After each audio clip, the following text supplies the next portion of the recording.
Hi there, and welcome to the Skylight Books author reading series.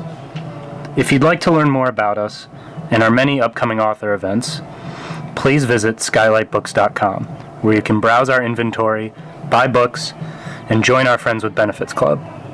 You can also follow us on Twitter, Tumblr, and Facebook. To speak to a real live bookseller, please call 323-660-1175. Thanks for your support, and enjoy.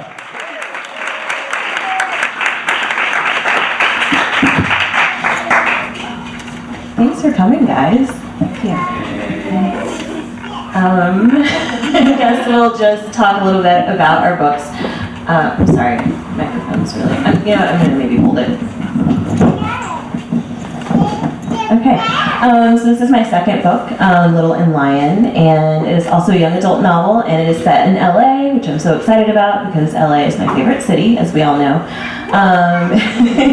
And it's about a brother and sister who are sort of navigating the brother's recent diagnosis with bipolar disorder, and the protagonist, Suzette, returned home recently from her first year at boarding school out east, and she thinks she might like girls, and then she and her brother might end up liking the same girl. Love triangle. Yeah, and I'll never apparently stop writing love triangles. So. Right. And then the next book, what is that? The next book is like a total love triangle. Really, really great love triangle. Yeah, thank you all for being here. I think, we're going to talk about our books a little bit, maybe read a little bit, ask each other some questions, and then maybe you guys have some questions. This is the second time we did a book event up in Berkeley together. So this is our 2 weeks ago, our big double trouble. Brandy and Stephanie take California. Right. What's your book about? Okay. Can't be the only jerk who talks about my book. All right, talk about me. Yeah. Actually, it's my fifth book. When I Am Through With You is a sort of creepy thriller about a high school orienteering club that goes on a really ill-fated backpacking trip in which pretty much everything that can go wrong goes wrong. And really the story sort of set up around the main character, Ben, who is a boy at the very beginning. In the very first chapter, tells you that he, that on this trip he killed his girlfriend, his much loved girlfriend Rose, and then he goes on to confess how that happened on the trip. So a lot of moral ambiguity and moral failings and darkness. It's really scary. And it takes place, though it doesn't take place in Los Angeles. It doesn't take place in Los Angeles. It takes place in the Trinity Alps in way northern California, near the Oregon border, in a really beautiful and very remote and hard to get to mountain called Thompson Peak, and it's gorgeous. Actually went there. My husband took me there. We went backpacking. It's about as treacherous as it really is in the book to get there. It's gorgeous though. It's sort of like Yosemite without all the people. So it's definitely worth it. A beautiful part of the state, and I love California. So it's always fun for me in my books to sort of explore different places in the state that I find interesting or nostalgic for a certain reason, and this was definitely one of them. What should we do? Okay, yeah, I'll read. I'll read just a tiny bit, just to give you. Well, okay, so the part that I'm going to read is close to the beginning, but. So I mentioned, right, so Ben kills his girlfriend Rose, who he loves, but as he starts to tell the story about everything that went wrong and exactly how what he says happened, you learn a lot about him and his relationship with his girlfriend, and it's something that he very much idealizes, and you come to realize that maybe it's not as perfect as he thought it was. And there's a lot in his history with his mother, as there always is. I am a psychologist. So there's a lot in his relationship with his mother that, again, is getting repeated in this other relationship. He was raised by a single mother, and she's got kind of a lot of issues from her own upbringing that perhaps has taught him to not really understand what love looks like. Or what a healthy relationship might look like. So I'm going to read just sort of a small bit that it's the first part in the book that really introduces his mother. My mother got into a car accident 2 days after Rose left. It's tempting to see that as an omen of some sort, proof of the intervening hand of fate. But it's hard to read too much into something that's happened before and is almost sure to happen again. This time she missed a turn on the interstate at around 1 in the morning and ended up 20 feet down the hillside embankment with the Ford's front end smashed in. She, however, had nothing worse to show for it other than a broken wrist, a bad attitude, and cuts from the glass. I was mad at her for the accident. I remember that. There were no skid marks, and my guess was she'd fallen asleep while drunk, although she insisted she'd swerved to avoid hitting a fox that had run into the road. She didn't deny the drinking. The grim daughter of even grimmer Estonian immigrants, my mother learned young that the most effective form of rebuttal was silence. Regardless, the car she grew in wasn't just hers but mine, and I knew I'd have to work 2 jobs to pay to fix it. After she'd taken a cab home from the hospital and gotten herself settled in bed with her bottle of Vicodin, all while willfully ignoring the ruined Ford I'd had towed that now sat in the street leaking antifreeze in front of our sagging bungalow, I slouched my way down to the auto repair shop on Bloomington to see if they would work with me on a payment plan or barter of some kind. I could do oil changes at least, rotate tires, take out the trash. When I got there, Avery Diaz, the owner's daughter, was standing behind the counter. I'd known Avery since elementary school. We'd been in most of the same classes. She was smart, we were friendly. Seeing her got my hopes up, and I explained my plight as humbly as I could. Avery listened to me, her dark eyes warm, but reached to squeeze my hand when I'd finished talking. Sorry, Ben, my dad won't work that way. I nodded and thanked her, then left the shop. That night I stayed out late, alone. It wasn't like me, but I didn't tell my mom where I was going and refused to answer any of her texts when she tried contacting me. Instead, I walked through the woods to the empty cliffs above the Eel River. In good years, when the water ran high, people would party there, diving from those cliffs to knife the glassy surface below. But the cliffs were empty. The water hadn't been high for a long time. I sat and watched the moon, the starry vastness of the sky. I was lonely, I suppose, but I wasn't thinking of my girlfriend and all the ways I missed her.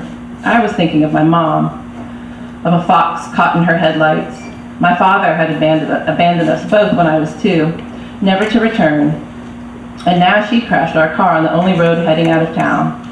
Where had she been going without me?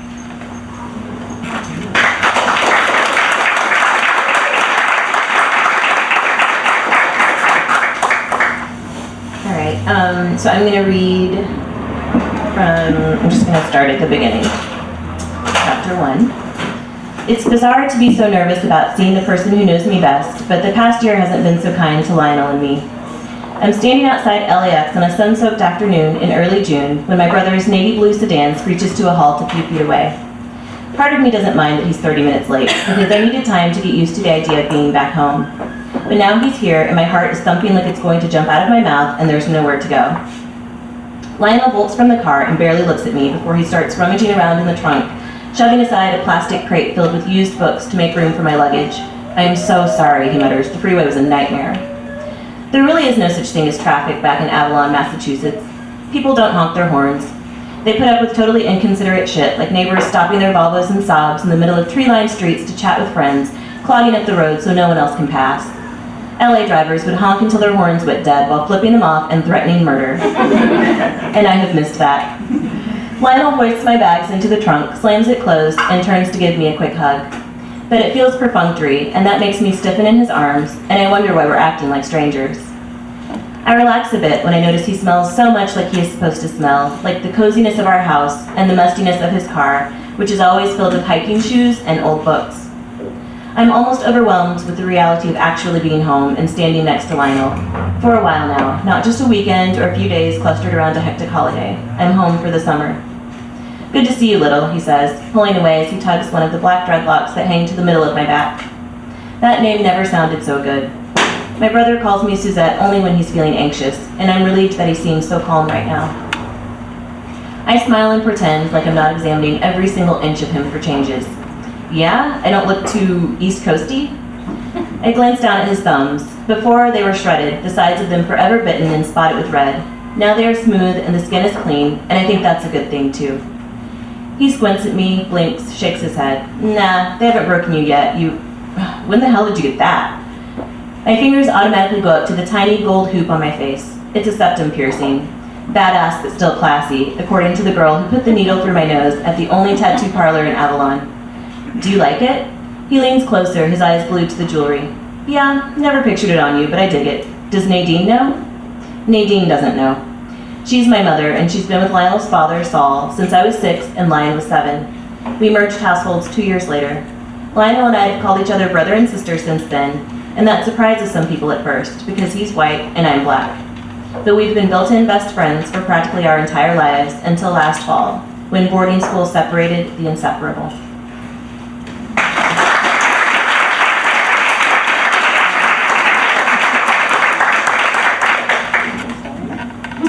Yeah, well, I'm gonna ask you a question. Okay. But yeah, no, I'd love to just hear kind of your story behind writing this book.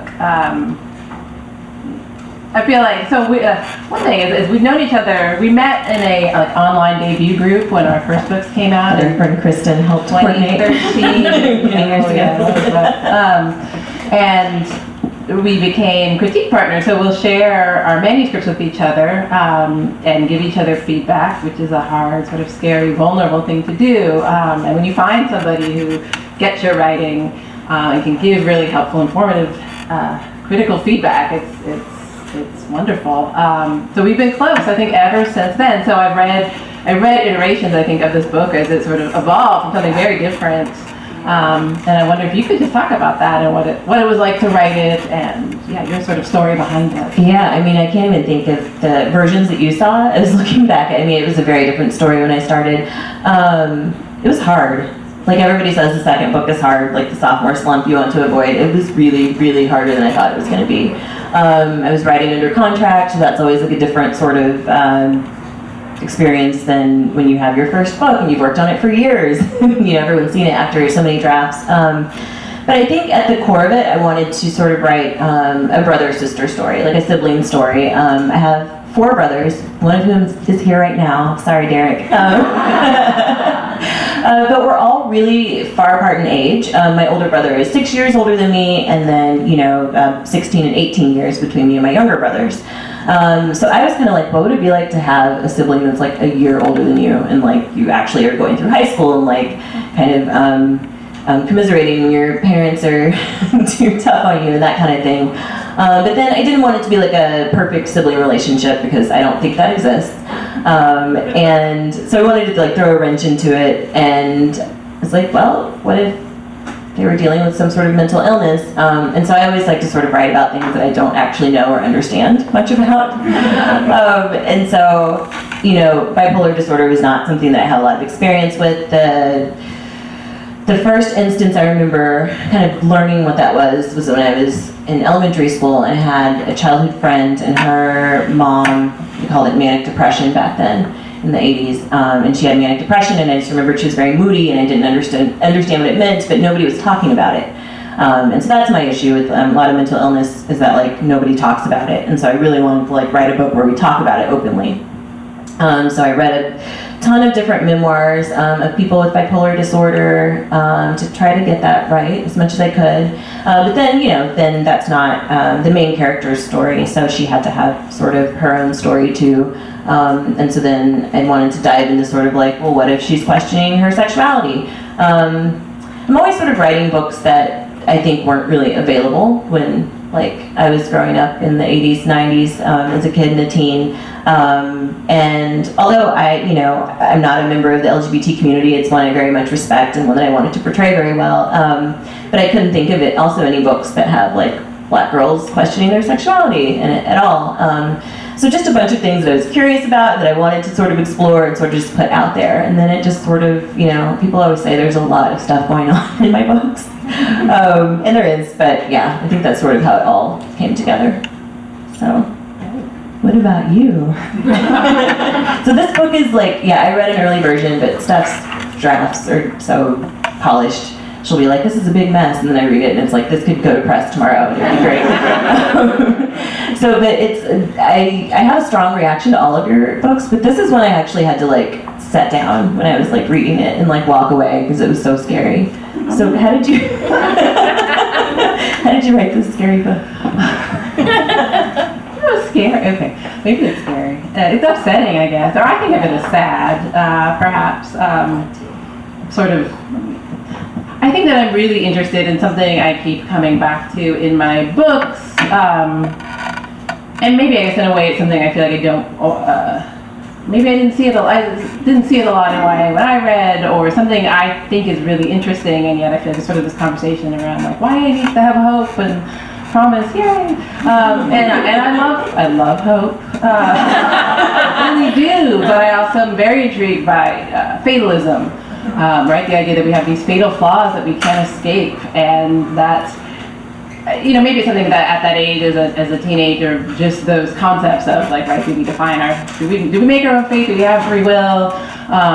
Can we escape who we are? Can we really change who we are? Like, those are just interesting questions to me, and so I love writing stories that kind of explore people who may or may not escape their own fate, as well as having this idea of sort of like a fatal flaw. So I think with this book, I started with this idea of, what if when I've been reading a bunch of old-timey books, so They Shoot Horses, Don't They, was a big one. Also, The Postman Always Rings Twice. These ones in which men kill women and sort of like whoopsie kind of ways.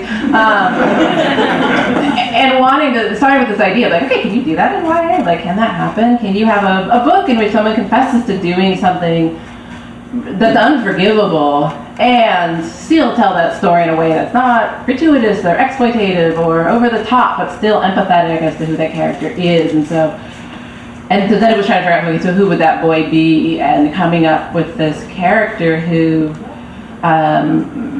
just based on his childhood and sort of all these other things that make up who he is, that you come to understand through the story. He's very submissive, he's very passive. He, more than anything, wants the women in his life to love him and to give him approval. And to him, that's everything, and without those things, he's worthless. And so that's like his defining quality. Whether it's his mother or his girlfriend, he needs them to love him and give him approval. And of course, his neediness is sort of what disgusts them in a way. And so you have this character, and then put him in this like terrible situation in which not only does he have to lose this love that he craves more than anything, but he has to be the one to like make it go away, and just sort of how devastating that would be. And so that was sounds dark. So sort of taking that conflict and then trying to make the story around it, and that kind of then a lot more sort of went into it in the story of these kids on this backpacking trip. Again, also wilderness, like man versus nature, is this very frightening idea. But I think I've been reading Deliverance, the book, not the movie. Every time I say it, I'm like, no, that doesn't happen. But this idea, I feel like there's so many stories in which there's like the idea of, it's like Old Yeller, where it's like a boy comes of age through killing somebody or something else, like something that he loves. But that's never a girl's story, right? Like, girls are like nurturing and sweet, they never kill anything. And so kind of wanting to, turn that a little bit on its head, like still follow that story, but also make it like something like kind of more disturbing and not as inspiring, because I don't really think killing someone is a way to find oneself or to find out what kind of man you are. That's sort of a dark thing. And so wanting to play with that idea. Yeah. So setting is a big, wait, it's your turn now, speak something, sorry. Okay, well, setting is a big part of your books, and all except for your first book are set in like Northern California area-ish? Yeah. Big Sarah. Okay, right. Anything north of LA, we're like, that's Northern California, right? But can you just talk a little bit about setting? Like, I always just feel so transported when I read your books, like I'm there, and I think it's very evocative, and like not every author is so skilled at creating like a setting that almost seems like a character in the book. So what are you inspired by, or like how do you manage to do that?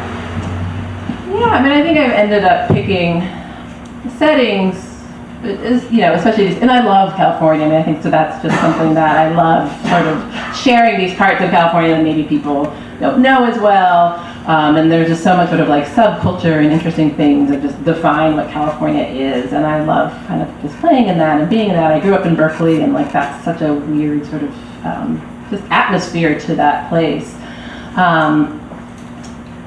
And so that's something I try and bring. So I think I feel like I pick these settings in which I have some sort of nostalgic connection to, so some sort of passion. Actually, this one was not necessarily the Trinity Alps themselves, but the town where they live before they go on the backpacking trip is in Humboldt County. It's like a small Humboldt County on the Eel River. And I had this high school job. It was like I was working for this like nonprofit environmental group where we would go, they'd go door to door asking for money and doing field canvassing, and it was in the late 80s. I mean, we would go up to Humboldt and do these crazy camping trips on the Eel River, and there's reggae on the river. I mean, this was very that was this coming of age time for me that I think of. But there was also sort of all this interesting conflict at the time. It was like the Earth First versus the loggers type of political stuff that was going on, and sort of anytime you knocked on anybody's door, you never knew who you'd get when you were talking about some sort of environmental thing. And so it was also very tense, and I don't know, just like there's all this inherent conflict in this beautiful setting, and wanting to portray that. And so I think having my own emotional connection definitely helps. But yeah, what about you with LA? Because you didn't grow up here, so. No, so LA, my first book was set in a fake suburb of Chicago, but I feel like almost like, I don't know how you actually like define how long you've been in LA, if you're like an actual LA person, but I've been here since 2002. I left for 4 years to go to Chicago. We don't talk about that anymore.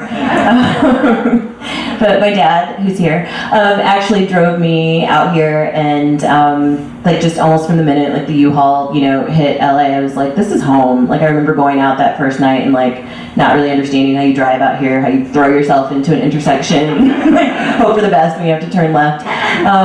But it feels like home, and I especially found what feels like home on this side of town, sort of like Echo Park area especially, and that's where the book is set.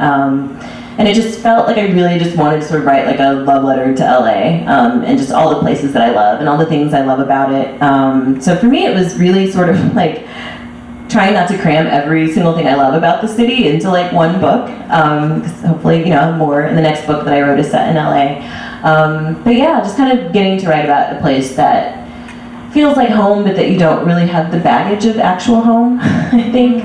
And just trying to bring that to life and share my love of the city. I have another question for you. So her first book, Point, if you haven't read it, is beautiful. I love it. It's dark, though. I think in a way that this book isn't. And I wonder what that was like, sort of writing something very different from your first book in an emotional way, and sort of the topic and kind of how upsetting the first one is. Yeah, and the first one is really dark. And one of my favorite reviews I probably mentioned this last time, but one of my favorite reviews I've ever read of Point said, this book made me sick to my stomach, I was just like, cool, like a strong reaction is I think a good reaction. But it is really dark, and it is, I think, it's one of those books that you can't really say what happens on the back, and so people read it and they expect like this sort of like, okay, maybe her toes will bleed a couple times from her Point shoes in the book, and then it's like, no, some really serious stuff is going down in that book. So it didn't set out to make this one lighter in any way, and I know for some people it's probably going to be like more, like they're still going to think like it's really serious because it deals with mental health, but to me that's like every day. Like my friends and I are always talking about mental health issues and how that affects things. But yeah, it was different. I guess it was a little bit lighter. There were just like a couple of scenes in this book that I think were like a little more intense as opposed to like a whole book of scenes like that. But yeah, and I guess maybe it did allow me to sort of more focus on like the setting and that kind of thing instead of just like, I think the first book was more, she was really, really in her head, like very, very in her head. I think maybe not so much with this book because she's looking out for her brother, and she's sort of like, she feels like she has to be on alert and sort of try to make sure that he stays on track with like his mental health, or what she thinks is on track. So I have a tough question for you. Well, we talked about this last time. So there's a lot of talk in the writing community, but especially the YA writing community, about like who can write what. So, if you're writing, like I pretty much am always probably going to write about black girls because like I never saw black girls in books when I was growing up, and like I'm really interested in portraying different types of black girls and all that, but so Stephanie is sort of an anomaly because I think, you know, you don't often see an author of color in the YA community who's writing white characters or writing non-black characters if you're black. So I kind of want to know what that's like on the other side of not like, you know, telling people sort of like, well, that's not your story to tell, but sort of going out there and telling a story that people don't expect you to tell. Yeah, this was a fun conversation. Yeah, I mean, I think it's interesting, and it's something I've thought about a lot. I mean, I think part of it is my own personal experience. Like, I'm half black, half Mexican. I was adopted by a white family. Like, it was this very specific lens that I think whenever I view my own identity through, and that to write it would feel very personal and very, like, that's you. It's always my deep fear. Like, I don't want to write a character that's me. Which I think is the opposite of a lot of authors seem to want to, like, I didn't see myself when I was growing up, so I want to write that character. And I know, at least with the types of books I write, that's less of an appeal maybe. That just isn't that makes it harder, but I think then there is, well, and then I really believe that there is value or interesting things to write, because I think it's one thing to write about one's own experience, and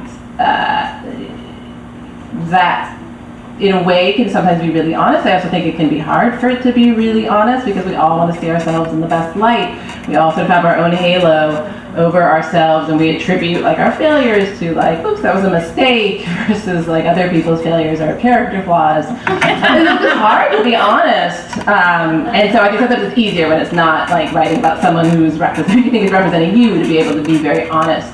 But I also think there's interesting things for brown people to say about the way white people see them.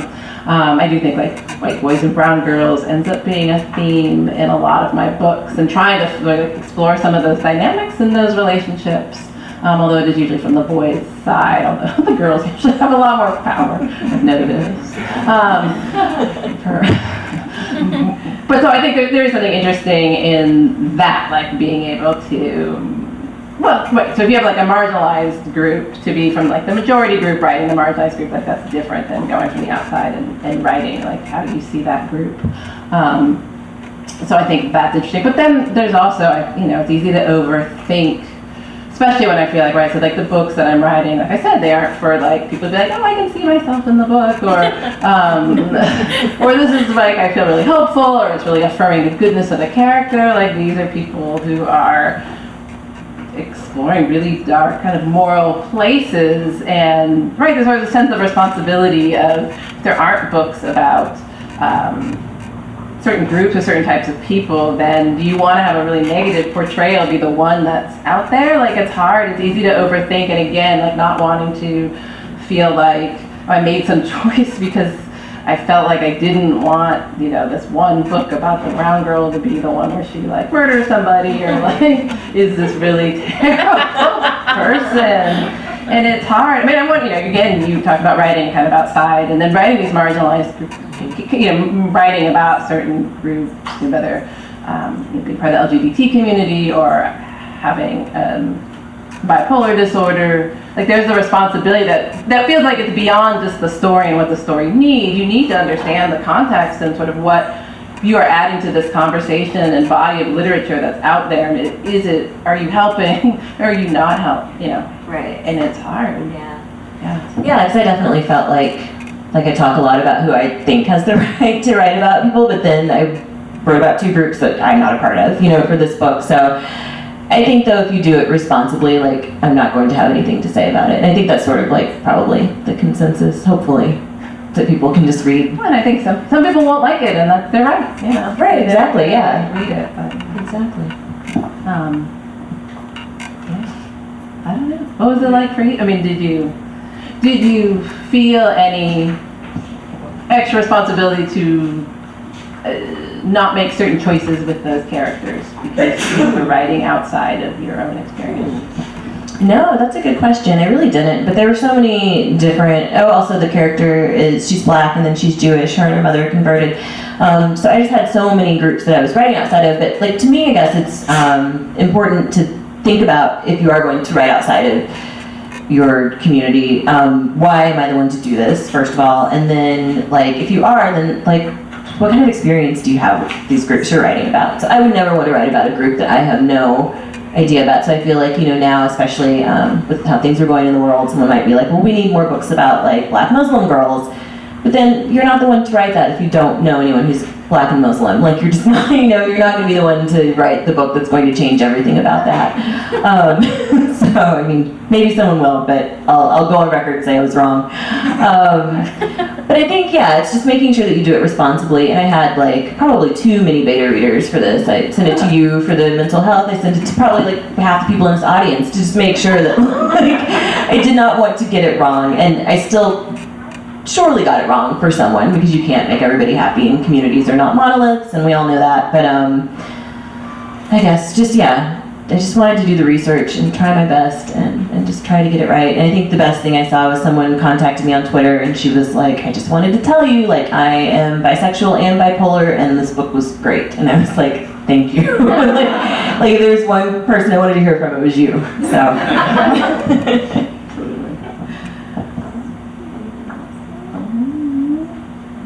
What's next, Brandy? Oh gosh. So my third book comes out next summer, almost like a year to the day of Little and Lion. We haven't like revealed anything about it yet, so I don't know if I'm supposed to talk about it, but it's another book set in LA, another Black girl. It's really good.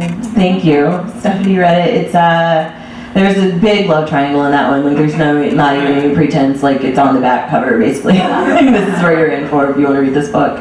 But I really love it. I really love it. So I hope other people do too.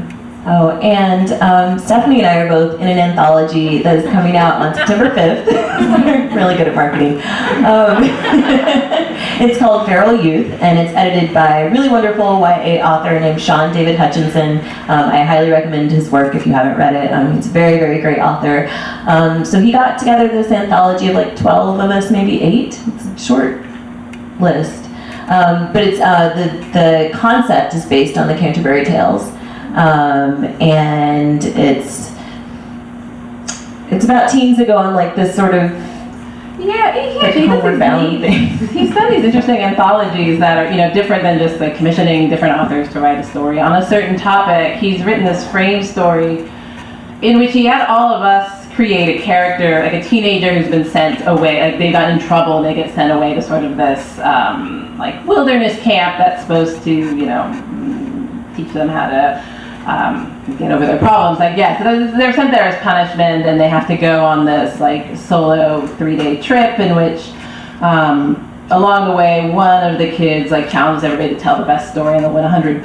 And so we each had to come up with a character and why they were there, kind of what their deal was and their story. And we sent those to Sean, and he wrote this frame story of the kids on the wilderness like trip. And then we wrote the stories that our characters would tell as they're like trying to win the money, so they're best stories. And so it's interesting. They're some are realistic, some are all different genres, and meant to be true or not meant to be true for that character. And it's good. And there I think the theme that sort of definitely came together for all of them were ways in which people saw the characters that we made, like ways that they were judged and seen as something less than who they were, or less than their full humanity, and how that had impacted their lives. So I think it's really lovely. Your character's name is Tino. He got a shout out in several of the reviews. Tino. Well, can you talk about what you're working on next? Not really. It's a number of different things. Who knows? creepy thing. Yes. All right. Well, do you guys have any questions for us? Don't be shy. Yes. You said you didn't know much or have much experience with manic depression or bipolar. Yeah. What kind of research did you do in order to start diving into that subject? Yeah, so I did not interview anyone directly because I felt like that might be kind of a weird thing to just come up to someone. And then it was also strange because where I'm like, you shouldn't write about this group that you don't know anyone from that group, and I did that. But I read a lot of memoirs, and I looked to see like what were considered like the best memoirs. So one was a psychologist who has bipolar disorder. One is like, I think 2 of them are artists. And one was a graphic novel. It was great. So I read as much as I could from a first-person point of view. And then I also wanted to read, about the medication and how that would affect, because part of it, well, I don't want to spoil the book, but there's like sort of a debate about medication, whether or not you should take it. So I read as much about that, like how it affects you, if you're on it or not. I read about the different types of bipolar disorder. And then actually my editors were very great about making sure that we got reads from every group that was portrayed in the book. So they sent it to what they call sensitivity readers. So someone from that background that will read and tell you like you really messed up, or like this is good. And thankfully the feedback was good. So I just tried to do the hard work up front, and so then it felt more like I was just writing about a character who was just a character and not just a character with bipolar disorder. So it would sort of hopefully be second nature.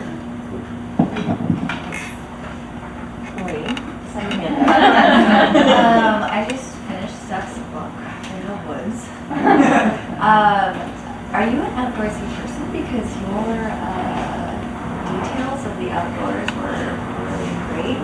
I felt like I was reading a Krakauer book or something.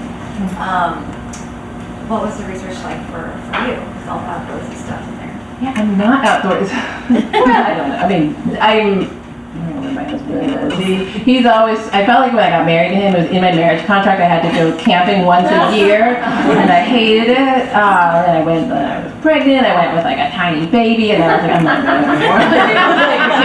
I hate it. So, I love being outdoors. I don't like sleeping outside. But when I was younger, like when I was saying, during this high school time when I was up in Humboldt, we did camp all over the place in sort of this very, sort of wild and free and fun way. So I do kind of have nice memories of that. But I did a lot of research for that specific place, which involved just, we did go there eventually, but looking at a lot of topographical maps and reading, there's all different, trail guides and mapping out. I took some liberties with it, but trying to understand the terrain, and then reading again firsthand accounts of people who have made this trip and what they, just what everything looks like, what it feels like, what kind of dangers and hazards are out there. So that was a lot of the research that I did, and I did do a lot. Spoiler, but a lot about like cold weather and snow. I did do a lot of research about that. I think in some ways, it wasn't like it was, the story was inspired by it, but to me, it always upset me because I remember it was the Mount Hood school disaster. I feel like I'm dating myself because it was back in the 80s. So Mount Hood in Oregon, there was a school trip that went out hiking, and like a couple of people turned back because I don't know why they turned back. Like someone got hurt. But the rest of the group continued on, and this like freak snowstorm came in and trapped them. They had to like build a cave and sleep inside, and then a couple of the students decided to climb down after a day or two. I feel like they were the only ones that lived when they got back. Most of them were dead, and it was just this horrific thing. And it, I feel like that really sort of stuck with me, this idea of like these freak things that can happen if you have no control over the weather, Mother Nature, and or anything when you're at the whim of anything. All these things we sort of think we have control over in our lives. The minute you go in this other environment, like you really know nothing. So wanting to kind of explore what that's like. So research about the cold weather and the snow and how people might try and survive in that. So that's kind of just down. Other questions? Brandy, I'm just curious about your decision to write Suzette living in this neighborhood in Los Angeles.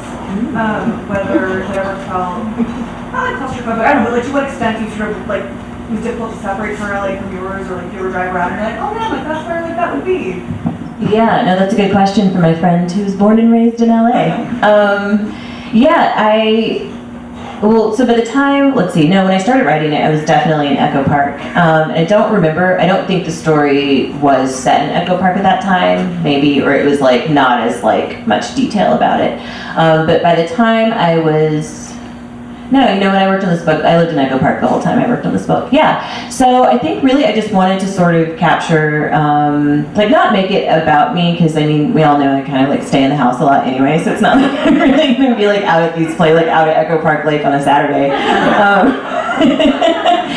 So I kind of wanted to like write about someone who would, you know, who's like, who was like actually taking advantage of like this wonderful neighborhood that they have. And yeah, I think it all sort of started though when I first moved to Echo Park. I don't think I knew about Angelino Heights, which is like that great neighborhood, historic neighborhood of Victorian houses. And so I was like, oh, like maybe, well, actually I ended up moving there, not into a cool Victorian, but like next to, you know, the cool Victorians. And then I was like, what would it be like if like this family was living in one of these cool old Victorians? Like that's like a dream. And then it just sort of went from there because, you know, in LA, a lot of us do get sort of like stuck in our neighborhoods and it takes a lot to get us to other sides of town. And so, yeah, I think I just was like, okay, if they're in Echo Park, they're in Echo Park, and that's where they're going to be, and I'm going to put as much as I can about like how much I love it. But yeah, it was easy to separate it, I think, from myself. Anyone else?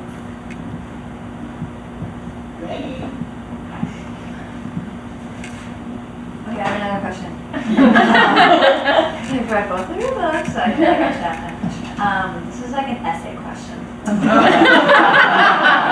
you had to find similar themes in your books, what would they be? Yeah, because you guys have read each other's work, and I'd be interested because I've read all the books. I feel like our first two books, our first two books were similar. Yes. Oh, that's yeah. true. Those were, Yeah. they were very similar. That's true. They had that thriller. Mm-hmm. They were. Our setting was Yeah, I don't know. It takes a lot for me to actually recognize like the themes that are like. From a point, it was like a couple years later, and I was like, oh yeah, that's actually what I was writing about. But like I don't know. It takes a while for me to actually see. I don't know. Well, so my first book was called Charming Strange, and then hers Points, which I think are actually very similar. They're sort of these protagonists who, you know, I mean, I guess they're sort of set up as mysteries, but really the mystery is them trying to understand themselves, and things that happen to them that are not understandable and weren't at the time that they happened, and this sort of like what happens when you become a teenager and begin to understand and put together things that happened when you were younger were very traumatic, and unraveling them in certain ways. So those were very similar. These ones, well, I don't know about this one. I would say like my third one deals a lot with like being lonely as a teenager, and I would say a lot of your protagonists are sort of like, I'm thinking of Emerson in particular. Emerson. Yeah. I'm thinking of Emerson from your third book, Delicate Monsters. He just seemed like a profoundly like lonely character to me. you mean Miles?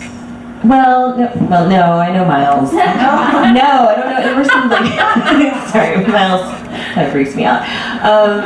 He was like kind of an obviously lonely character on the page. I don't know, Emerson, like there was sort of a loneliness that came through with him. Sorry, Miles. I have a question for Maureen. Yeah. Do you know the answer to your question? That's why I was interested. Did you find anything in common? No, but your first books for sure, I thought of that. But these two, I mean, they both involve the idea of love, right? Teenage love, you know what that means, I would say. Yours, for sure, I feel like the heart of it is kind of like a love story. A messed up one. That's kind of weird. I mean, and yours isn't necessarily a love story, but you explore that, like, Right. Yeah. what?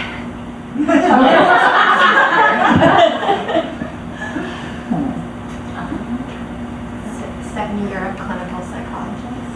Do you practice and see patients?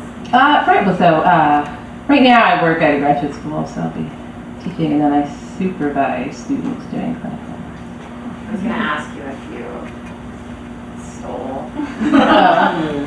actually try very hard not to do I would that. imagine, that would be Yeah, that's a pretty. complicated and hard.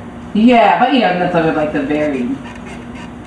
You pull stuff from all different parts of life, but that is like try and keep it a very strict boundary, like making sure that that's not where things are coming from. Not that, I mean, there's things that maybe I learned from work that I do, but nothing about the client. Yeah, absolutely. And I feel like I also try and, I mean, obviously, like I'm interested in psychology, I'm curious about people, I'm curious about their stories, I'm curious about the meaning they make about it.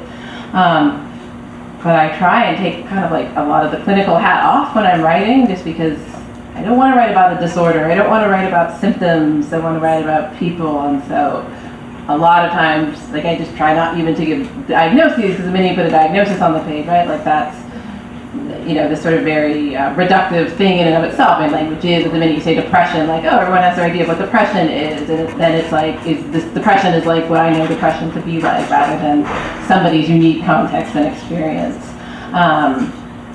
I guess I think about language a lot in that way, about like naming things and what I don't name, because I don't want it to be categorized. Like, I want it to be someone's unique thing, and I want people to experience that with somebody, whatever name may or may not be appropriate to put to it. So, yeah, interesting.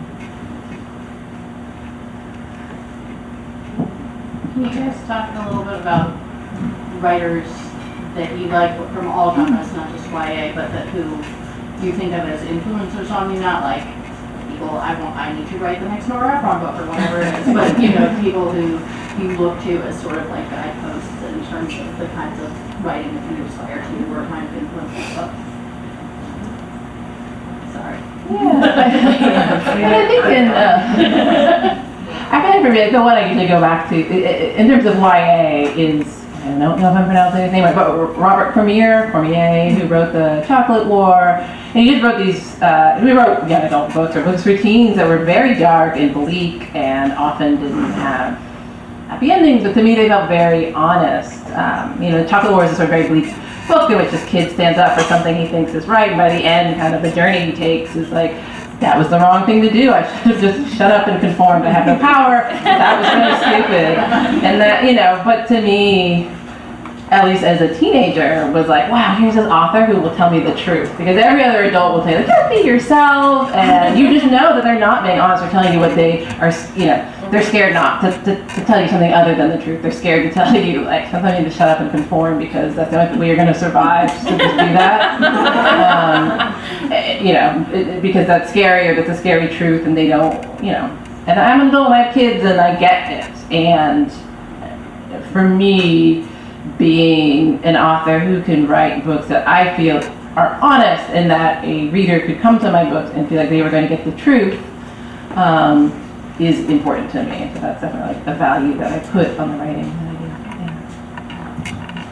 I do. I think I would say ZZ Packer has been like a big influence on me, because I've been waiting for her novel for like literally like 12 years now. I don't know. I know she's still writing it. It's going to be some huge epic thing. But she wrote a book of short stories called Drinking Coffee Elsewhere. I probably recommended it to everyone here. I loved it so much. I think because it was the first sort of stories or fictional account from I think it's all mainly black girls that she writes about in that book, and black women, but that was kind of the first where it was like they're living in like the suburbs and like they're not living in the city, and I'm like, oh my god, this is like me, and so that was sort of gave me, and then also one book in particular is Colson Whitehead's Sag Harbor, same kind of deal. He and his brother in the book are like, they grew up around like a lot of white kids, and like that was my experience in Springfield, Missouri, and so it was sort of like, oh, you can actually write about your life, it doesn't have to be like an autobiography, but you can actually write about your experiences and people are going to believe them, because I just sort of hadn't seen that yet in books. So those are two that like I really admire and that really I think have had like a good effect on me. Thanks. You both are very productive writers.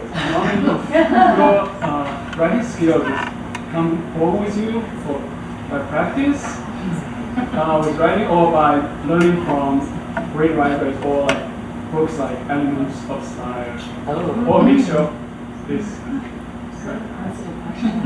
My father was an editor, so I knew elemental stuff. I know elemental stuff very well. But I don't know if you studied writing. I never studied writing, like in college or beyond. But I feel like I did study film quite a bit, which I do think like you can study sort of any sort of storytelling medium and get a lot out of it, like deconstructing what it is you like about something and what it means and why you might like it. You know, and why we like the types of stories or characters that we do. And then once you can understand that, you can kind of play against type, or you can play against, you know, tropes and ideas and conventions, and that makes it fun.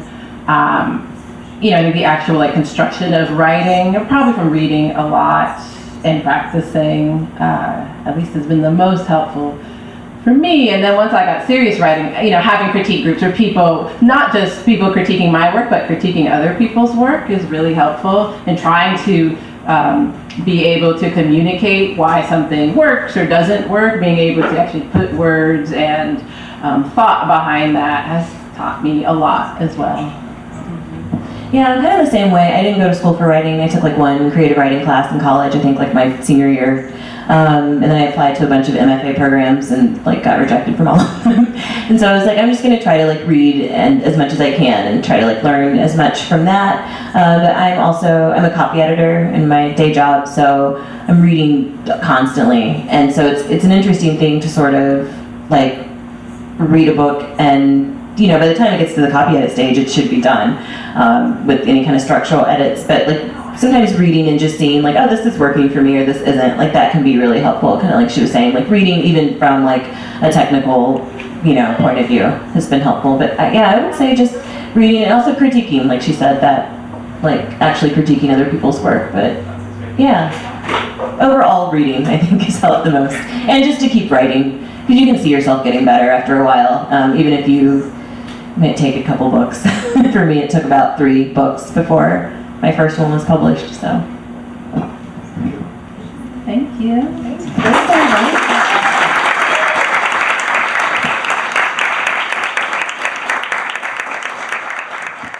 You've been listening to the Skylight Books author reading series.